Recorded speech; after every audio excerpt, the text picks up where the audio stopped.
Salam Malaysia Madani kepada Barisan Hakim yang arif. Penonton yang dihormati sekalian, izinkan saya memperkenalkan diri saya. Nama saya ialah Nur Sanzuri Tali STKC Sinu.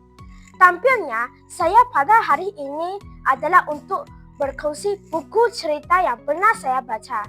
Tajuk buku cerita ini ialah Tanggang. Buku ini mengisahkan di sebuah perkampungan yang kecil ada sepasang suami isteri yang sangat miskin bernama Talan dan Deruma. Mereka mempunyai seorang anak yang diberi nama Tanggang. Kehidupan mereka sangat susah. Tanggang berasa sangat kasihan melihat ibu bapanya yang sentiasa keluar bekerja setiap hari untuk mencari sesuap nasi. Maka pada suatu hari, Tanggang meminta izin daripada ibunya untuk keluar bekerja mencari harta kekayaan. Deruma berasa sangat sedih kerana dia tidak mahu berpisah dengan anaknya yang dikasihinya itu. Namun dia mahu melihat anaknya gembira. Setelah berfikir panjang, dia mengizinkan anaknya untuk keluar bekerja mencari harta kekayaan. Maka Tanggang pun bersampan mengembara dengan sampannya. Pada suatu hari, semasa Tanggang bersampan, seorang nakoda kapal telah menangkapnya lalu memaksanya untuk menjadi orang suruhannya di dalam kapal. Hari berganti hari, nakoda kapal itu semakin kagum dengan Tanggang yang rajin bekerja itu.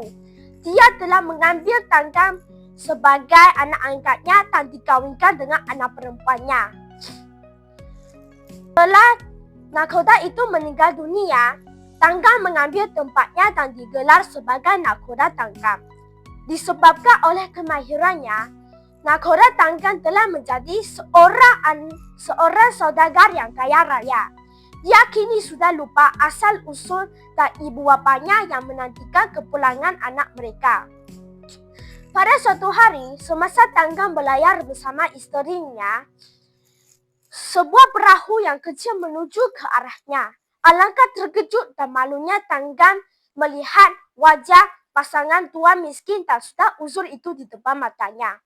Mereka adalah ibu bapanya yang sendiri. Apabila Deruma menatap wajah yang Tanggang dikasihinya itu, dia pun menjerit, "Oh anakku, tidakkah kamu kenal kami lagi? Ini ibumu, nak." Merah pada muka Tanggang kerana menahan marah. Setelah menjadi kaya, dia malu untuk mengaku kedua-dua orang tua miskin itu adalah ibu bapanya sendiri. Dia menghalau ibu bapanya dengan angkuh. Ibunya menghulurkan makanan kegemaran Tanggang iaitu pisang salai dan pais ikan kepada Tanggang. Dengan sombongnya, dia menepis makanan yang dihulurkan oleh ibunya sehingga jatuh bertaburan. Lalu dia menolak ibunya sehingga jatuh. Dia menghina dan meneking ibu bapanya dengan mengatakan mereka tidak sedar diri. Dengan sedih dan kecewanya, kedua-dua orang tua miskin itu berkayuh semula ke daratan. Setibanya di daratan, Deruma pun berdoa, "Oh Tuhanku, berikanlah balasan kepada anak yang tidak mengenal jasa itu. Tunjukkanlah kepada Tanggang bahawa kamilah ibu bapa kandungnya." Tiba-tiba, langit yang cerah bertukar menjadi gelap gelita.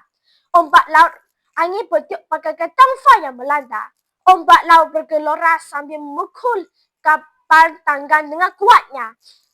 Tanggang amat takut dan timbullah rasa insaf dalam hati kerana melayan ibunya dengan teruk.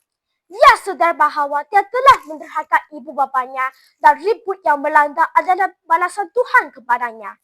Dia menjerit meminta maaf daripada ibu bapanya. Namun, ibunya hanya menangis teresak-esak. Segala-galanya sudah terlambat.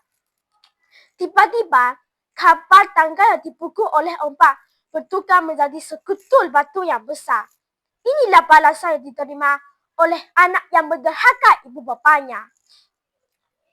Beginilah cerita Tanggang anak derhaka. Pengajaran daripada cerita ini ialah kita haruslah mengenal jasa ibu bapa kita yang membesarkan kita sejak kecil lagi. Mereka telah berkorban segala-galanya untuk kita. Mereka sanggup bersusah payah asalkan kita tambah hidup dengan selesa. Oleh itu, kita hendaklah mendengar kata dan tidak menyakiti hati mereka.